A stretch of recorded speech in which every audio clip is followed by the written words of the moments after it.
Alright guys, welcome back to another State of Decay video, and today we're going to go ahead and go over the top 10 tips that I want to go ahead and give everyone in order to have a pleasant experience in your post-apocalyptic world. So we'll go ahead and begin with number 1, which is passive infection healing. So I want to go ahead and ready to highlight, get back on my feet.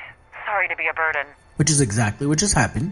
I want to go ahead and highlight that, for example, here Tavi is checked into the infirmary. You do not always, and I strongly urge you all, unless your community member, one of your community members or more, have gotten complete infection, throw them into the plague and infection beds. All right, you can throw somebody in there if they're 99% infected. As long as they're not 100%, throw them in there. You don't want to waste resources to to cure them, which means you are using 5 plague samples and 2 medical rucksacks, or 2 medicine in particular.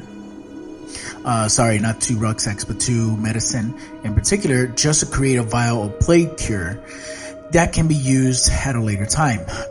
So just kind of keep that in mind. So that's number 1. Number 2 is bed and breakfast. So as you guys can see right here, I have 2 hydroponics. Or do some of the freaks out there seem scarier than they used to?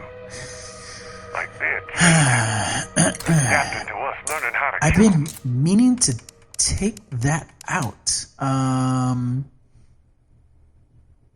And I don't know how to take it out. Let me see if it's in their gameplay.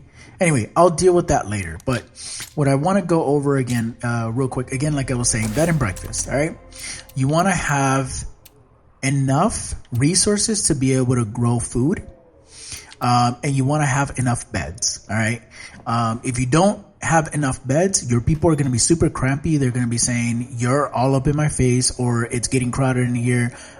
I've even heard something like, "Hey, I think we need to exile somebody." So just kind of keeping that in mind. I've got plus 6 beds here, which is not really conducive. I can go ahead and destroy this in order to this shelter bed too, in order to create a space. All right, so kind of keep that in mind. And same thing with food. Just make sure you're growing enough food to be able to feed your community.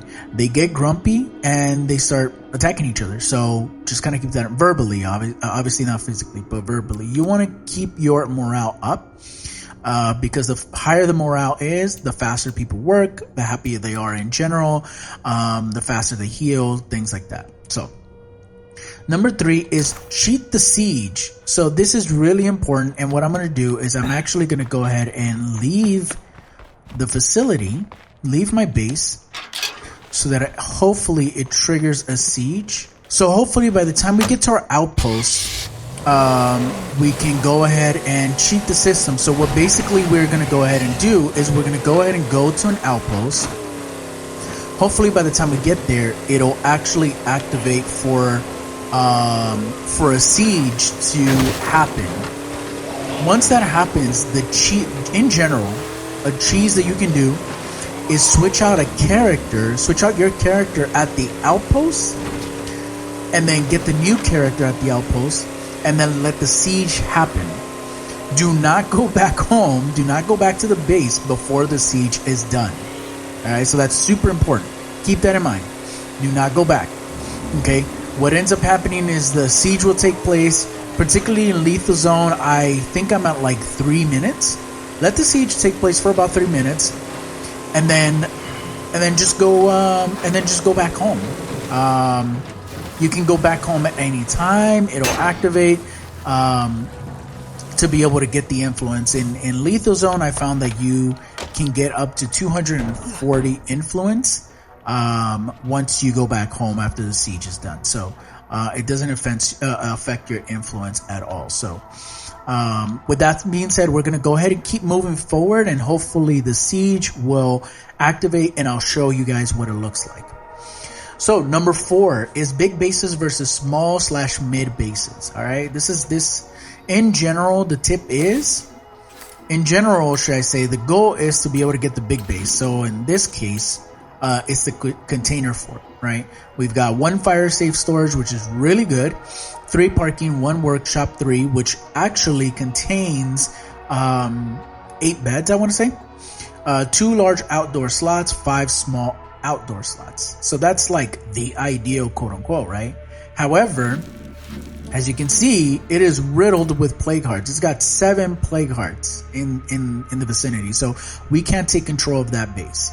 So as you guys can see, I am actually at the more and more distribution center. And here we actually have quite a bit of stuff that we can do. All you really need to worry about for the most part is, as long as you have some kind of an infirmary, some kind of bedding, and enough bedding, should I say enough storage, and a workshop, you should be fine. Everything else is kind of luxury and just survivability, like long-term survivability. So in this case, like I said, I have 2 hydroponics. Please send help. Please. Okay. I have 2 hydroponics, and then 1 still that's at level 2. When I activate the hydroponics, when I do the what is it? There we go. Boost yield. What I'm also doing is I'm converting food into fuel, because food and fuel and just resources in general are very scarce. As you can see, I'm on lethal. So just kind of keep that in mind, is that as we go into plague territory, we do not need to go for the big base. You don't always have to. Okay. So just kind of keep that in mind. I was at the small base earlier and I had all my people and I still had 2 beds extra. Okay. And I'm going to explain a little bit later why I had 2 beds extra. So, the next thing is the staging area. So once you get out of, I'm right as rain and ready to get back out there. Okay. Once you get out of the starter home and into a mid to large base home, you have, at minimum, you have 1 large outdoor slot. I always highly encourage everyone to install a staging area. The staging area will be free material upkeep for all these things, right? So you've got, I get free material upkeep for hydroponics, for my bed, so on and so forth. All these things take up material. So this one takes up 1 material. So all these things take up material. And in this case, let's take a look. So I would be using up, 3, 4, 5, 6 materials. However, I'm getting 6 materials from my Leeds concrete. I'll explain a little bit about that later, but that's in lieu of my staging area. Otherwise, the staging area would be there instead of Leeds concrete. And then we get the machine shop, we get +1. But as you can see, Leeds concrete itself gives me enough and some to be able to cover my facilities to not be degraded. So just kind of keep that in mind. The staging area is very, very influential. So number 6 is actually the next piece, which is the landmark outpost. I highly encourage everyone to get a landmark outpost when they can. That should be one of the very first outposts that you should be getting. Is that a screamer? No, it was just a smudge on my screen.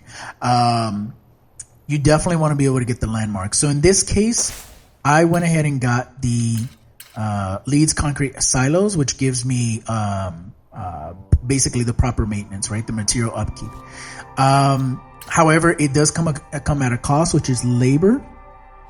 And I'll go ahead and link the video to what I did was I did a review video of all the landmarks from each of the 4 maps. Okay, each landmark in each 4 maps, right? Each one has a different perk per se, right? In this one in particular, we get free material upkeep. So that's what I use in lieu of the staging area. It does come at a cost, however, so just kind of keep that in mind. All right, number 7 is influence farming. That could have been bad, but I'm okay now. So as you can see, my command center is activating the satellite broadcast. So once you upgrade your command center to 2 or 3, when you upgrade it to 2, your command center has a plus 10% influence gained for a certain period of time, but as long as you activate it. Okay, kind of keep that in mind. Command Center 3 gives me 20% plus, right? Try to keep this running as much as possible. This will be able to give you, this will pretty much farm your influence, because as we get into plague territory, you're going to be using a lot of influence, specifically when you're upgrading your outposts. As you can see, I need 2,000 influence to be able to upgrade my Mets outpost all the way to maximum. Okay. Number 8 is Enclave Recruitment. So this one's super important, right? When you start the game, people start asking you for help. As we can see right here, Survivor Trouble. Let's actually go over there to you now. and help him out. I'll feel much better when you get here. So Enclave Recruitment is super, super important because it's how you get survivors, especially if you're just starting off. Okay. If you have already established a pretty good community and you think you don't necessarily need any more survivors. I'll get you out of there. Oh my gosh. Hey, you there? All right, I guess this guy died.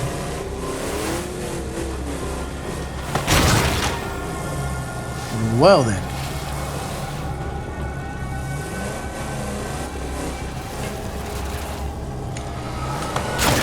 Nah. So.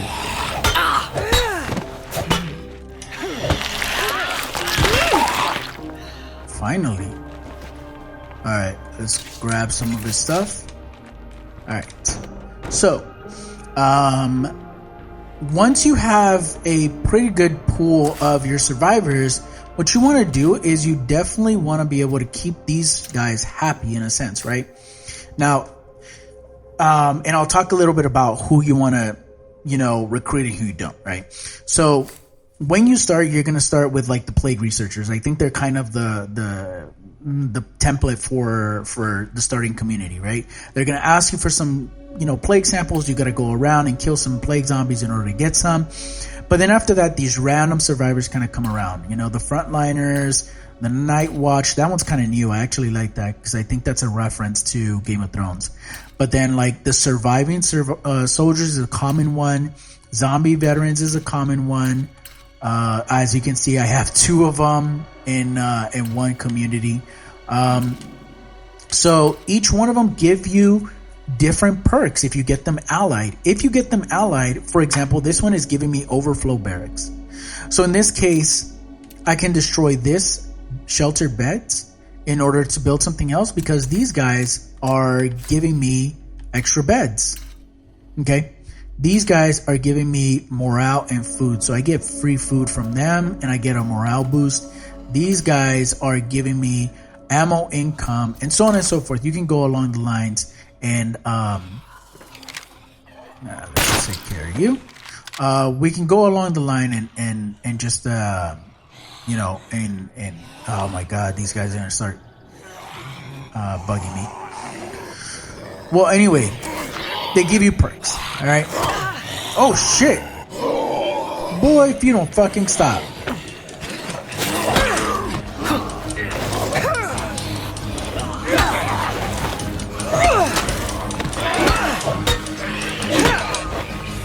Next one's the last one.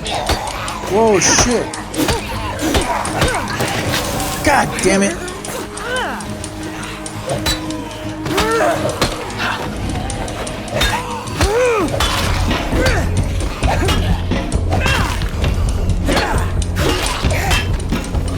The reason why I'm doing this is because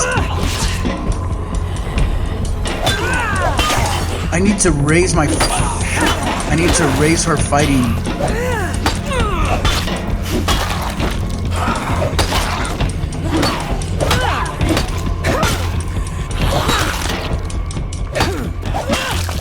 Fuck.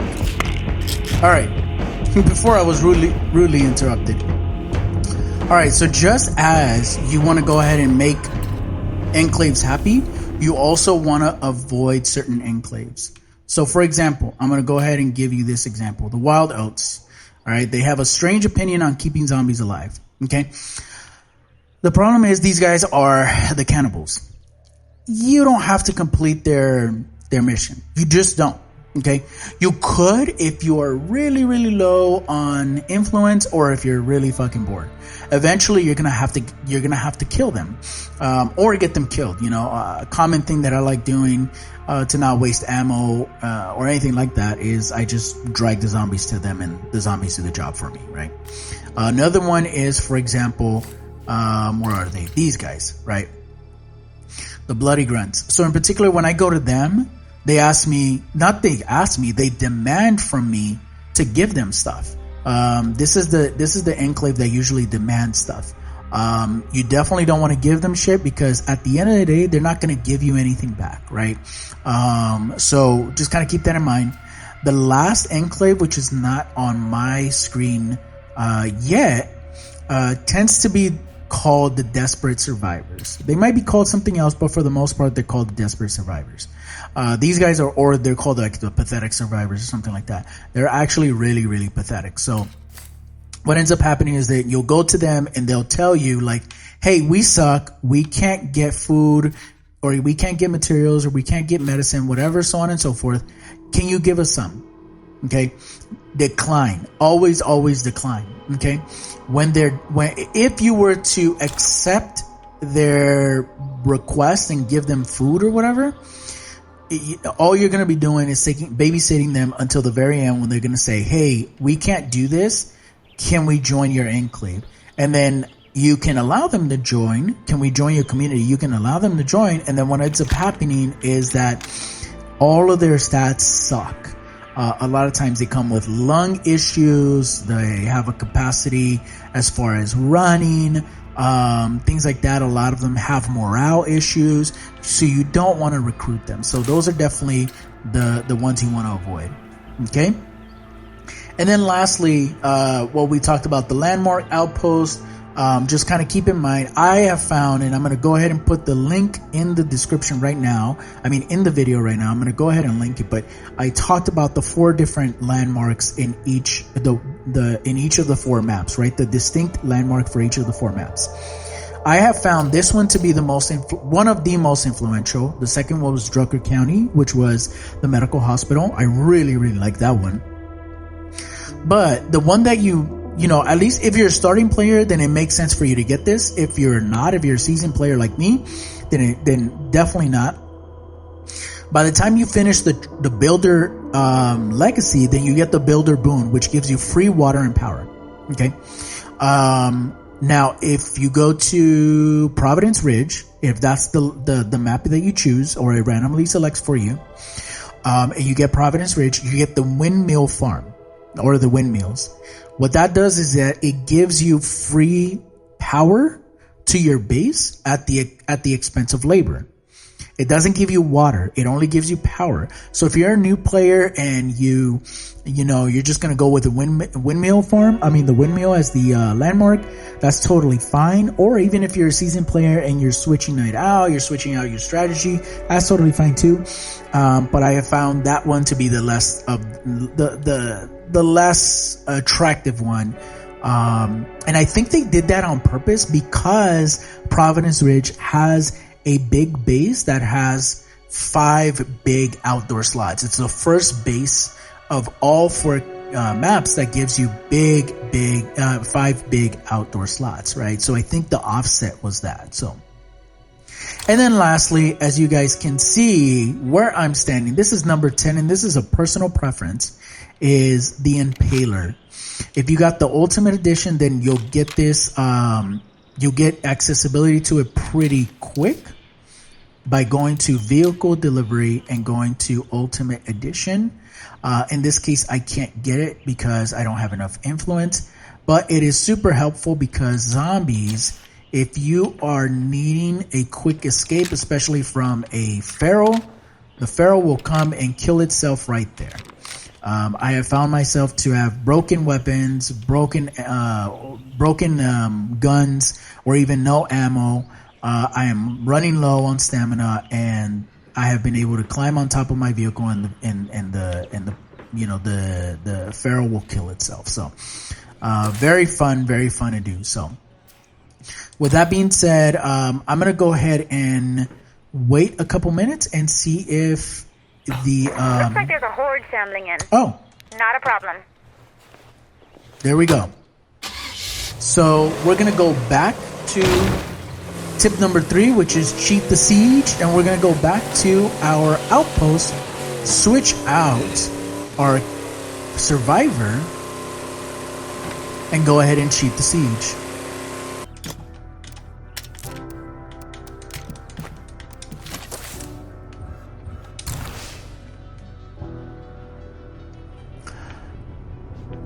All right. We're outnumbered here, so remember to use good tactics. So if you take a look at the top right, it says prepare for the zombie attack on your home, which means that you don't have to go back home. You can just chill here for a minute and let the zombie siege take care of itself. And what will happen is that the zombie siege will take place. There are a lot of angry zombies outside our base. And yep, 3 minutes.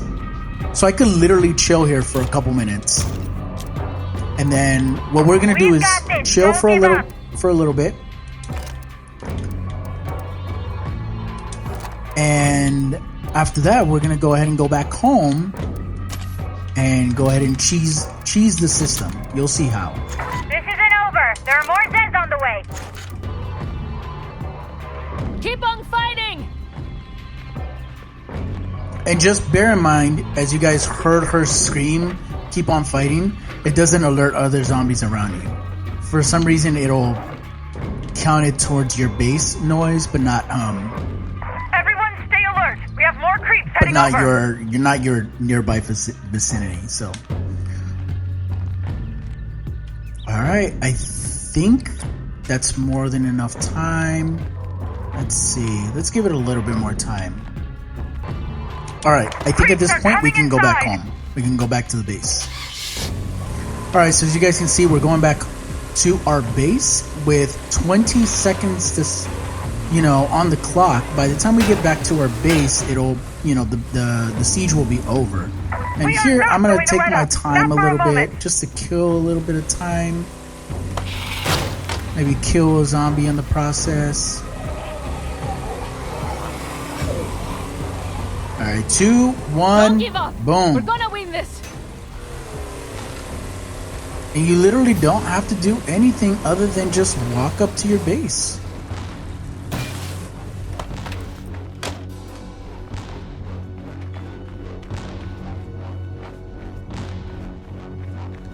I'm back. And bam! We did it. We're still here. 240 influence. By doing nothing. Now, the downside is that you do have to come back to base. A lot of times, I don't spend a lot of time here at the base because I'm out and about scavenging, and then I just go back to an outpost and I switch characters out to continue scavenging. So that's kind of the downside, is in order to get the influence, then you do have to come back to base. So but it's not too bad, in particular. I have to go and take care of this infestation anyway. So those are my top 10, and I'll go over them in no particular order.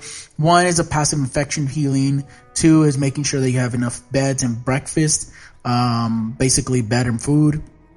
What we just experienced was cheating the siege. Number 4 is big bases versus small mid bases. Don't discount these these mid bases, should I say. 5 is a staging area.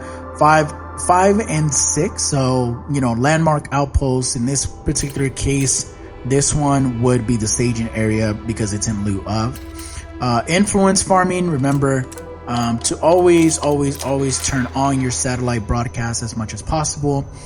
Enclave recruitment. We talked a little bit about who you want to recruit and who you want to avoid. That's your number 8, is enclave avoidment. And lastly, this is my personal favorite, is the Impaler. So, what I didn't get to talk about is with the Impaler is that, if you didn't get the Ultimate Edition, it's okay. All you have to do is get a sedan. And once you get the sedan, then you can go ahead and just find somebody that will sell the I think it's either the medium or the large vehicle upgrade kit. I don't remember if it falls under medium or large, but regardless, I mean, you can look it up on Google, on the wiki, and all you have to do is get that one, bring it back home, bring it back to your base, throw it in one of the parking lots, parking stalls, and then go ahead and put the upgrade kit in your inventory. Do not carry it with you. Throw it back in your locker, should I say? And then just go ahead and activate it by going to the vehicle itself. So in this case, right here, it says upgrade car. Obviously, that's the most upgraded for me. But here it'll tell you what kind of, what kind of vehicle you need, upgrade kit you need. So with that being said, sorry about all this. oh, why is she? Oh, she was stressing me. So with that being said, go ahead and like the video, subscribe to the channel. Help with. Oh my god, come on guys, let's see. Alright, well anyway, I'm actually going to go ahead and help them out with this. So with that being said, go ahead and like the video, subscribe to the channel. Let me know in the comments if you found these to be helpful, or if you have other tips for me, just let me know. I'd love to, I always love to mix and match, my approach. So with that being said, I will catch you guys later. Peace.